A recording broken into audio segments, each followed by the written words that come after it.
श्री कृष्ण गोविंद हरे मुरारे, हे नाथ नारायण वासुदेव।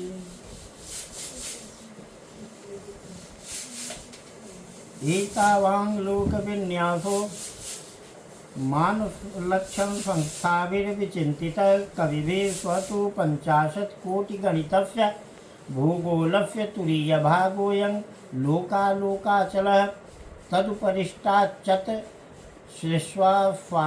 स्वात्मयोनिनाखिल जगद्गुरुणादिनिवेशिता ये दुरदपतैरिषभः पुष्करचूरो वामनो पराजित इति सकललोकस्थितिहेतवः तेषां स्वविभूतीनां लोकपालानां च विविधवीर्योपबृंहणाय भगवान् परममहापुरुषो महाविभूतिपतिरन्तर्याम्यात्मनो विशुद्धसत्त्वं धर्मज्ञानवैराग्यफल्याद्यष्टमहाविद्युपलक्षणं विश्वक्सेनादिभिः पार्षदप्रबलैः परिवारितो निजबलायुधोपशोभितैर्निजभुजदण्डैः सन्धारयमाणस्तस्मिन् गिरिवरे समन्तात् सकललोकस्वस्तय आस्ते आकल्पमेवं विसङ्गत एष भगवानात्मयोगमायया विरचित विविधलोकयात्रा गोपीठायेत्यर्थः।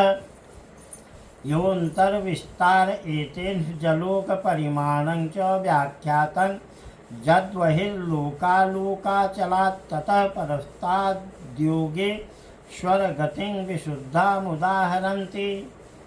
इसके ऊपर चारों दिशाओं में समस्त संसार के गुरु स्वयंभू श्री ब्रह्मा जी ने संपूर्ण लोकों की स्थिति के लिए ऋषभ, पुष्करचूर, वामन और अपराजित नाम के 4 गजराज नियुक्त किए हैं। इन दिग्गजों की और अपने अंश स्वरूप इंद्रादि लोकपालों की विविध शक्तियों की वृद्धि तथा समस्त लोकों के कल्याण के लिए परम ऐश्वर्य के अधिपति सर्वांतर्यामी परम पुरुष श्री हरि अपने विश्वक्सेन आदि पार्षदों के सहित इस पर्वत पर सब ओर विराजते हैं। वे अपने विशुद्ध सत्व को, जो धर्म, ज्ञान, वैराग्य और ऐश्वर्य आदि 8 महासिद्धियों से संपन्न है, धारण किए हुए हैं। उनके कर कमलों में शंख चक्रादि आयुध सुशोभित हैं। इस प्रकार अपनी योग माया से रचे हुए विविध लोकों की व्यवस्था को सुरक्षित रखने के लिए वे इसी लीलामय रूप से कल्प के अंत तक वहाँ सब ओर रहते हैं। लोकालोक के अंतर्वर्ती भूभाग का जितना विस्तार है, उसी से उसके दूसरी ओर के अलोक प्रदेश के परिमाण की भी व्याख्या समझ लेनी चाहिए। उसके आगे तो केवल योगेश्वरों की ही ठीक ठीक गति हो सकती है। अंडमध्यगतः भूर्योद्यावा भूम्योर्यदन्तरं फुर्याण्डगोलीयोर्मध्ये कोट्यः स्युः 25। मृत्यण्ड एष एतस्मिन् यद्भूतत्तो मार्तण्ड इति व्यपदेशः।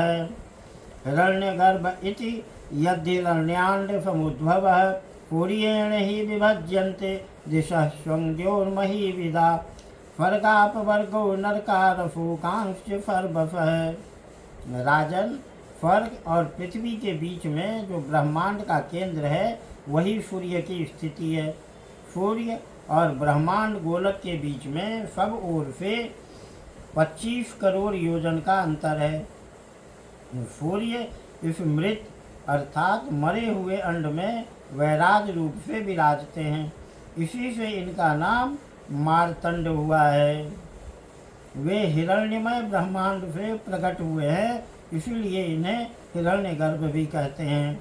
सूर्य के द्वारा ही दिशा, आकाश, द्युलोक, भूलोक, स्वर्ग और मोक्ष के प्रदेश, नरक और रसातल तथा अन्य समस्त भागों का विभाग होता है। देवतिर यड्मनुष्याणां सरीसृपे सवीरुधाम सर्वजीवनिकायानां सूर्य आत्मा दीर्घेश्वरः। सूर्य ही देवता, तिर्यक, मनुष्य, सरीसृप और लता वृक्षाद समस्त जीव समूहों के आत्मा और नेत्रेंद्रिय के अधिष्ठाता हैं। जय श्री कृष्ण गोविंद हरे मुरारे, हे नाथ नारायण वासुदेव।